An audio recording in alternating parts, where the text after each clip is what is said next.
Hello, welcome, and thank you for joining me for our daily learning in the book of Mishlei, the book of Psalms. Today we will be learning Psalms chapter 7, which actually has a lot of very interesting background. Basically, if you think about King David, he's not someone who was born into it, but rather he became anointed later. He replaced King Saul.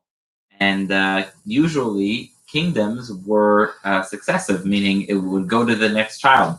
But King David diverted on the prophecy of Prophet Samuel. The kingdom was diverted from King Saul to King David. Now, obviously, you can imagine King Saul did not really get excited about the idea that the kingdom would be taken away from him and given to David.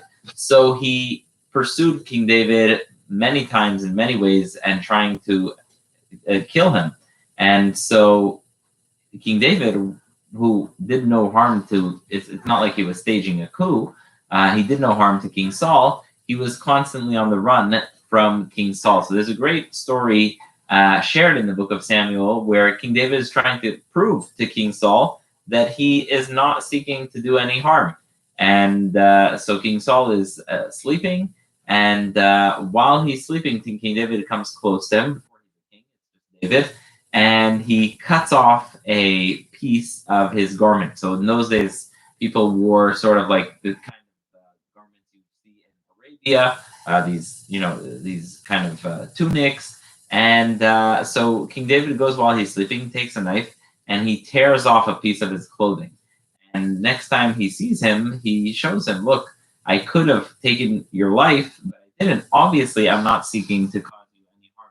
But it says that King David was punished for this because he was given dominion and kingdom only after King Saul would die. And so he was not supposed to do that. And even though God decided that King Saul would not be the eternal forebearer of the Jewish kingdom, nonetheless, he should be respected. And so now what David is talking about is the pursuit that he's being pursued by King Saul. So the chapter 7, Psalms chapter 7, the psalm goes, Shigayon David. Now, as I said, the beginning of the psalm is always an indication of what context it was said in. Is it a song? Is it a mourning? Is it something that you'd be saying in the temple? What is it? And so the commentaries really wonder about this one because this is one that does not appear elsewhere. Shigayon David. What does Shigayon David? Some say Shigayon means a thought, like the word shaga in Hebrew. Some say shaga is talking about the word in Hebrew, which means mistake, because it's talking about the mistake of King David cutting off the clothing of Saul. And others say that it is a musical instrument that King David used while saying this psalm. So the verse, David, it's a psalm for David, Asher Shar Hashem, that he sang to God. Kush ben Yamini. Now, Yamini is the tribe of Binyamin. Benjamin comes from the word Yamin, which means south. By the way, interestingly, as a side note, why does the word for south mean the same as Yamin? Because while in our maps we usually face north, right? The top of the map is always north. In the biblical times, the direction you always faced was east. So if you're facing east, what's your right hand side? It's south. So Benjamin was born in the south, and so Yamini is the tribe of Benjamin. So King David says, Hashem Elokai b'chach asiti. He says, God, I have always sheltered myself in you, in your shelter. B'chach asiti hoshi'eni mikol rodtai v'atzileni. Save me from all of those pursuing my life, and save me.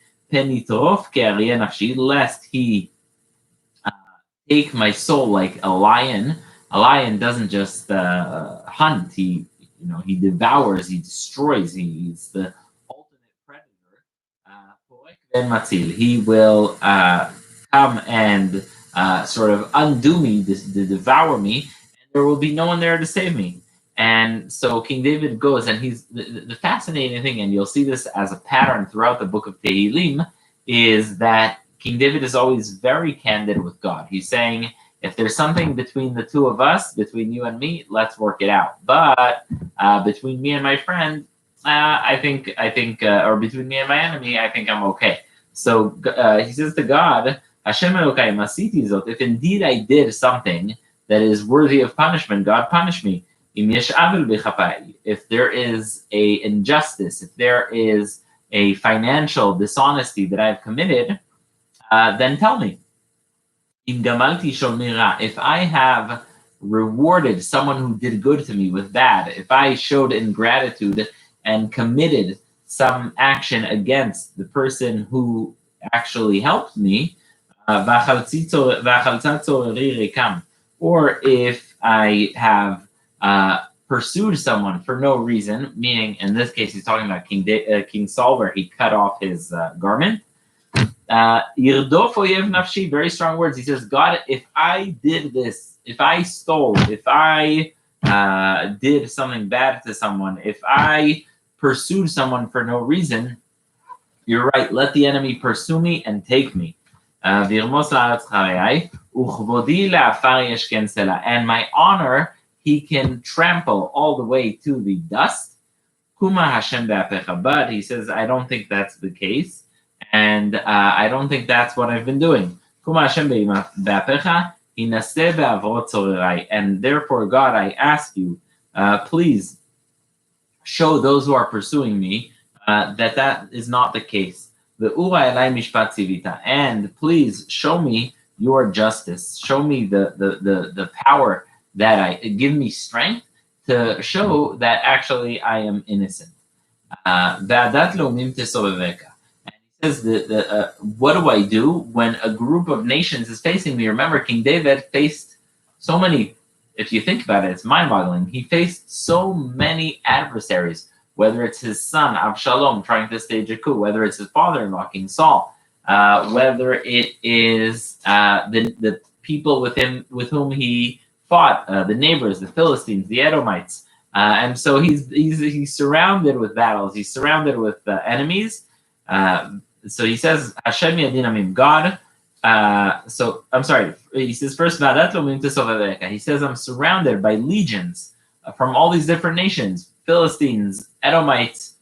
And so he says, and then he says, and if that's the case, please show them, God, show them that you are the superior. And he says, Hashem Yadinamim Shofteini Hashem. He says, God, you are the one who judges all nations, and he says, God, vindicate me, show that I am correct, because he's very much convinced in his innocence. He says, I'm innocent and I'm just, I did nothing wrong. And he says, he says, God, please, in that case, since I've done nothing wrong, since I am righteous, then therefore you should pursue the wicked,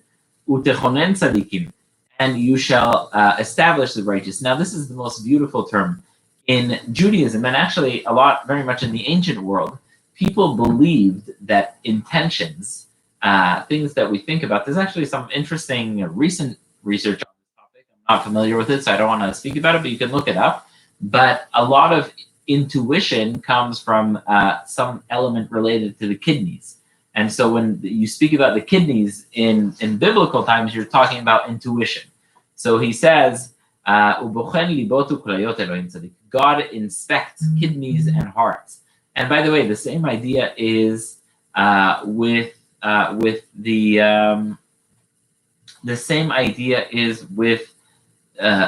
heart. We say we have something in our heart. You have feeling in our heart.